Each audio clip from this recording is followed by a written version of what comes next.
Hello again. Hope you're having a wonderful day. We are ready to pick back up with chapter 27 in the book of Matthew. Now we're reading for the context of what's happening. We're trying to read things in context, to understand the events that are occurring, understand the things that are being said, learn what we can learn from these events, and also learn from the lessons of Jesus and apply those to ourselves.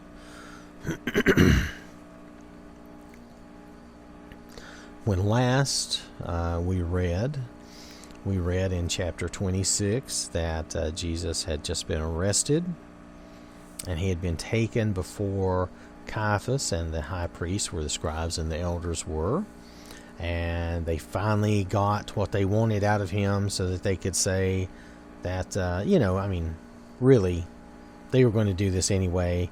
They finally said, "Oh, he has uttered blasphemy. What witnesses do we need?" And then Peter denied Jesus 3 times, and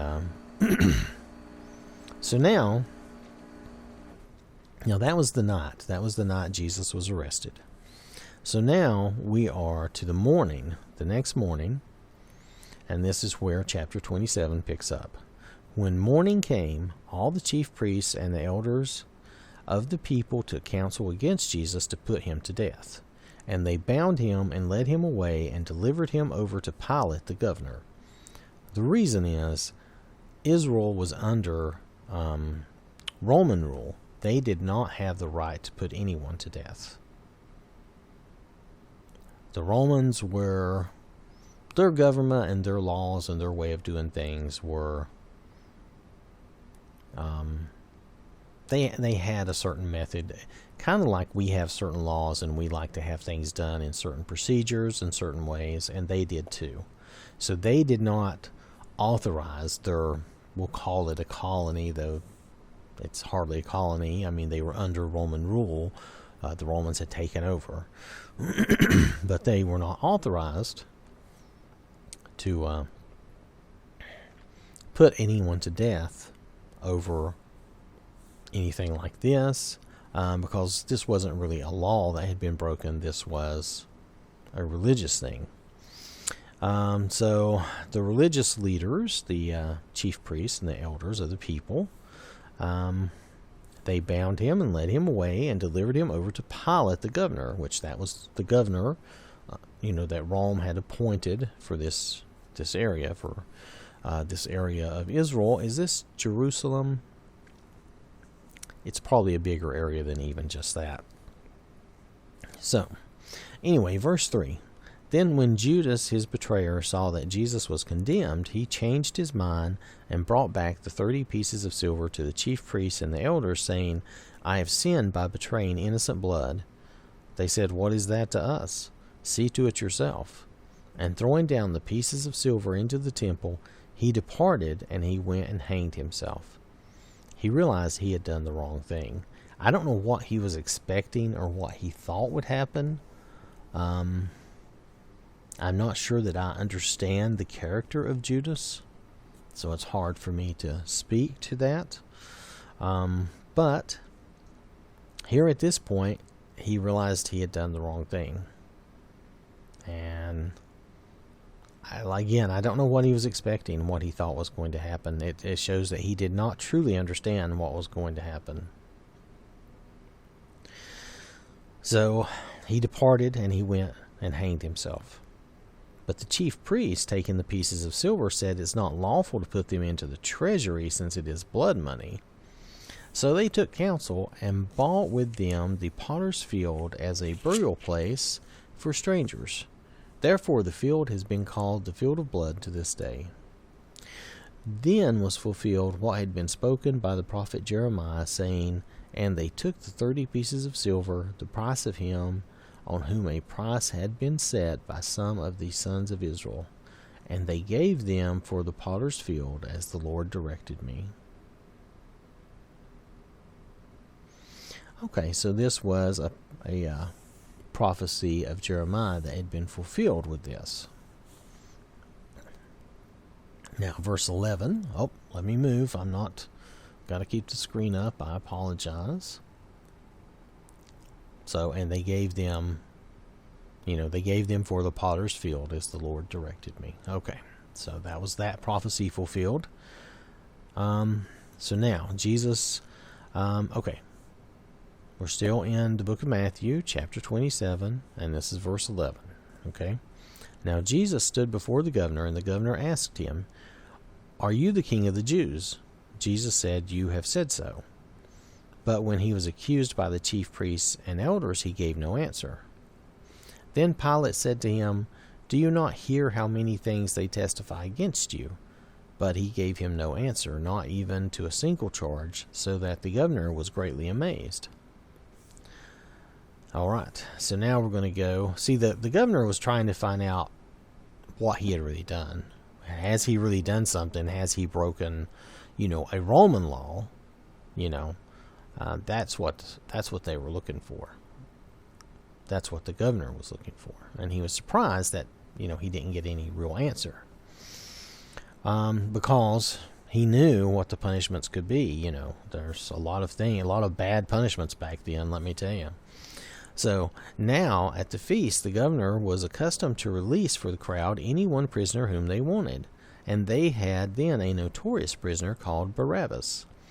So when they had gathered, Pilate said to them, "Whom do you want me to release for you, Barabbas or Jesus, who is called Christ?" For he knew that it was out of envy that they had delivered him up. Oh, okay, so see, Pilate knew that the priests envied Jesus and his followers, envied the following that he had and the fact that the people believed in him. The people had believed in Jesus more than, say, the priests. Okay, so he knew he knew that it was out of envy that they had delivered him up. Verse 19, besides, while he was sitting on the judgment seat, his wife sent word to him, "Have nothing to do with that righteous man, for I have suffered much because of him today in a dream." So he was also warned by his wife, and I had forgotten that, but I remember this now. So she warned him not to have anything to do with that, not to condemn him. Now the chief priests and the elders persuaded the crowd, to ask for Barabbas and destroy Jesus. The governor again said to them, "Which of the two do you want me to release for you?" And they said, "Barabbas." Pilate said to them, "Then what shall I do with Jesus, who is called Christ?" They all said, "Let him be crucified."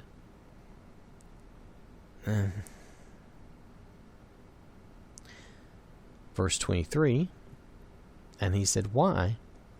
What evil has he done?" But they shouted all the more, "Let him be crucified." So it says the chief priests and the elders persuaded the crowd. So they really were responsible for, instigating all of this in every way I can see possible. And it was because, and the thing is, well, when we'll read more and you'll see, some of the leaders, some of the Pharisees believed that Jesus was from God, and yet they were doing this anyway to safeguard their own power and position. Wow, okay.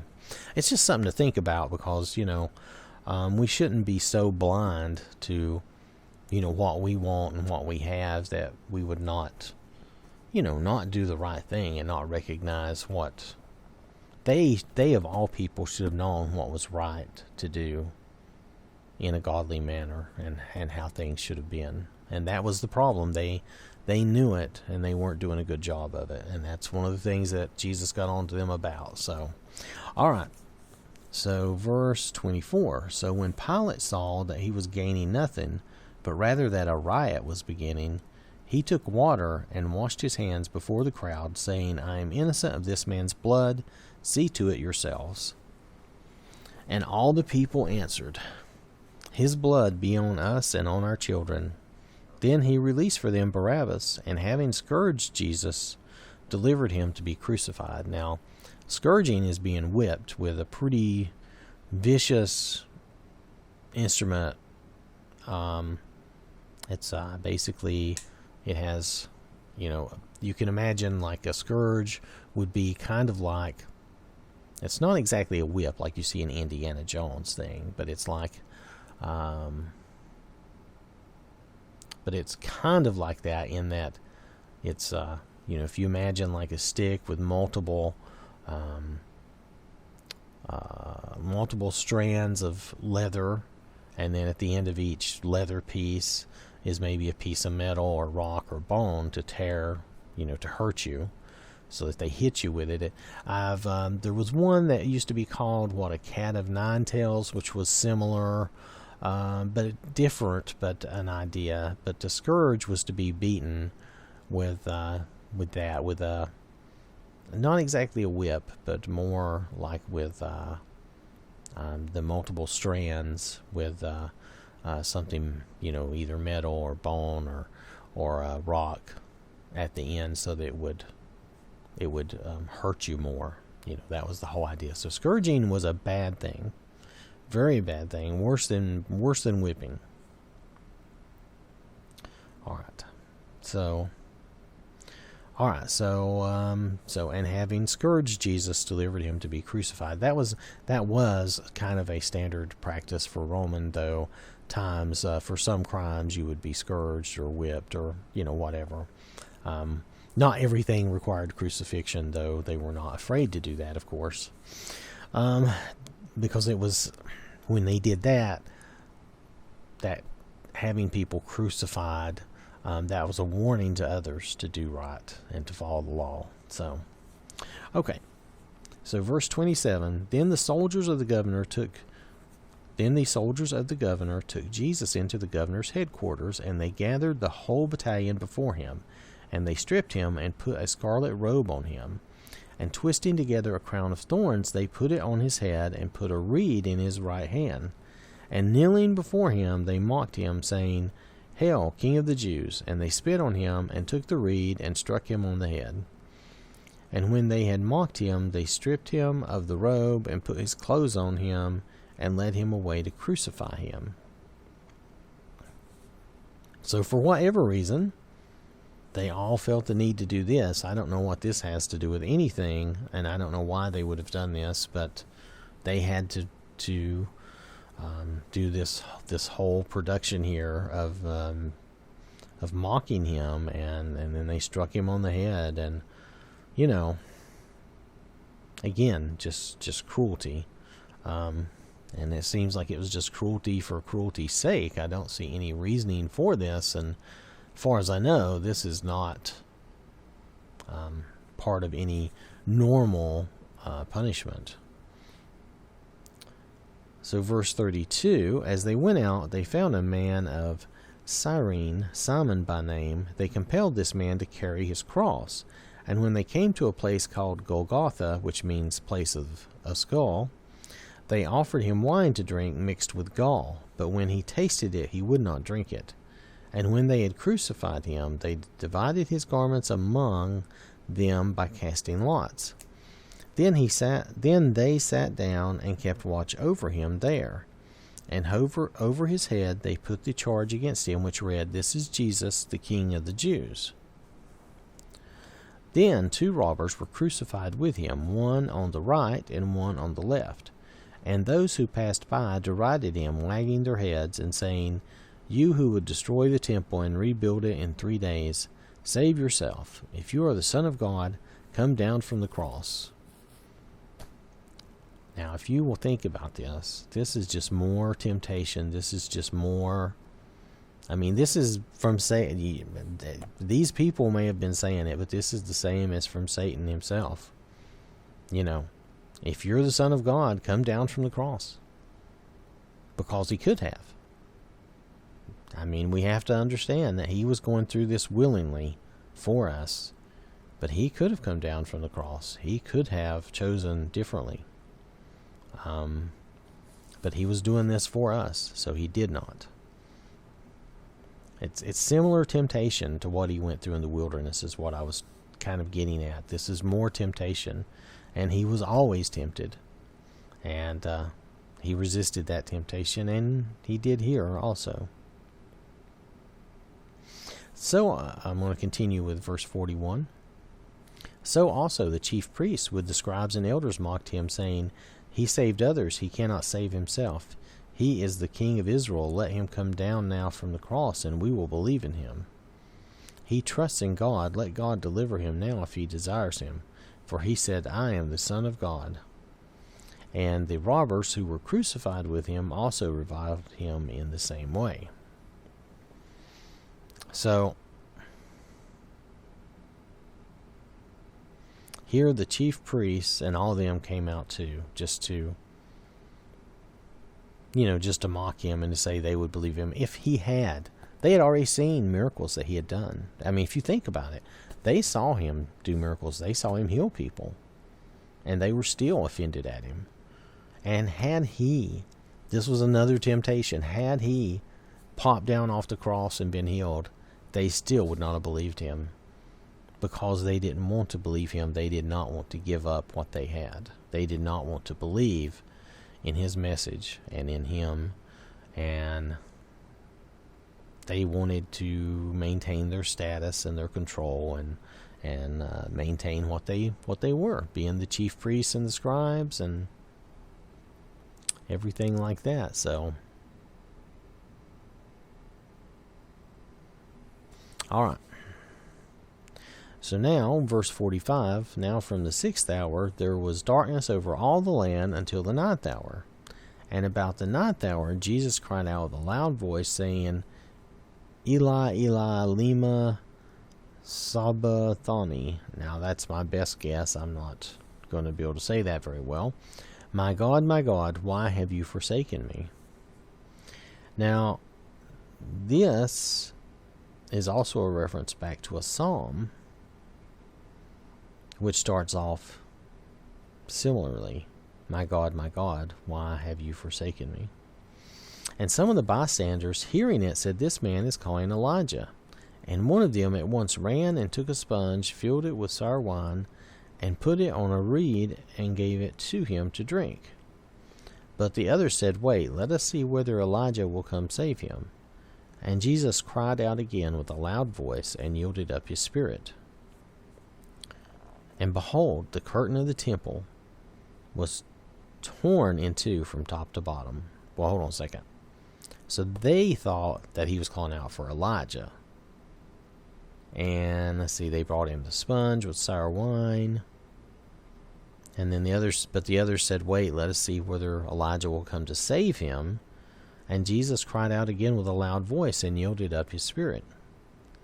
So Jesus was going to go through with the plan. He was going to do God's will.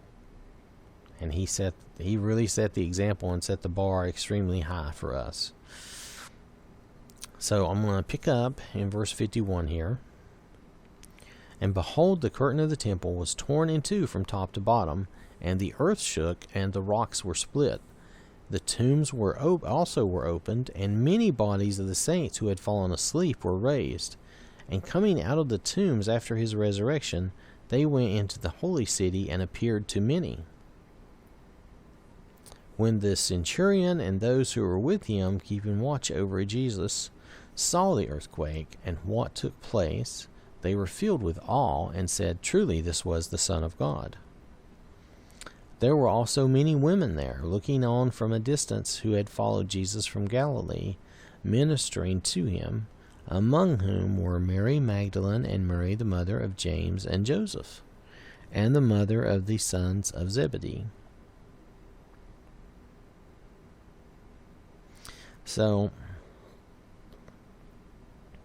this was a portion of what had been prophesied also, because when Jesus gave up the Spirit and he died, at least he physically died, the curtain of the temple, the curtain of the temple stood in front of, the curtain is what separated people from the Ark of the Covenant, the Holy of Holies, the mercy seat of God, here on earth, that his Spirit was there in the ark and in that place, and the curtain separated man from God. But with the death of Jesus, with what he did, that was no longer needed. He brought the Spirit of God to us, just as he brought the kingdom of heaven to us. And Jesus will explain all of this. I'm not sure that we'll get all that explanation here in Matthew, but but Jesus himself will explain a lot of this in the other Gospels, and then the Acts and the epistles will go into this as well. But the Spirit of God had been in the temple, and had been there because the people could not just walk into the Spirit of God into that place. There were ways they were supposed to do things, and all that's detailed in the Old Testament. But they no longer needed this. The Spirit of God was no longer going to be in the temple, and so the temple veil or curtain was no longer needed. All right, so it said the tombs were opened. Many bodies of the saints who had fallen asleep were raised and appeared to many. So there were some things here that must have looked like the end of times to a lot of people.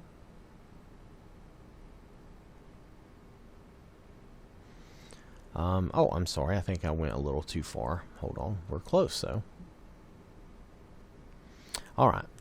Then, when it was evening, now this happened during the day, when it was evening, there came a rich man from Arimathea named Joseph, who also was a disciple of Jesus. He went to Pilate and asked for the body of Jesus. Now you notice the disciples, even with this guy, is starting to come back. It's starting to come back together, even just a little bit here. Then Pilate ordered it to be given to him, and Joseph took the body and wrapped it in a clean linen shroud and laid it in his own new tomb, which he had cut in the rock. And he rolled a great stone to the entrance of the tomb and went away. Mary Magdalene and the other Mary were there, sitting opposite the tomb. Now, the next day, that is, after the day of preparation, the chief priests and the Pharisees gathered before Pilate and said, "Sir, we remember how that impostor said while he was still alive, 'After 3 days I will rise.' Therefore, order the tomb to be made secure until the 3rd day, lest his disciples go and steal him away and tell the people he has risen from the dead, and the last fraud will be worse than the first." Pilate said to them, "You have a guard of soldiers. Go make it as secure as you can." So they went and made the tomb secure by sealing the stone and setting a guard. So this was where Jesus was buried, where Jesus' tomb was. They set a guard, and they made sure that the stone was sealed, so that the apostles, the disciples, could not just come and remove his body and make it appear as though something had happened or do anything like that. So that's setting the stage for when Jesus is going to be resurrected. So remember, Mary Magdalene and the other Mary are sitting there opposite the tomb, and the chief priests and the Pharisees, they have gone to Pilate and they have set a guard and sealed the tomb. They've made it as secure as they can. So, all right. So that is the end of chapter 27. Thank you for listening. Next time we will begin with chapter 28 and do the resurrection and basically the end of the book of Matthew. So I want to thank you for listening, and I hope you have a wonderful day. God bless you.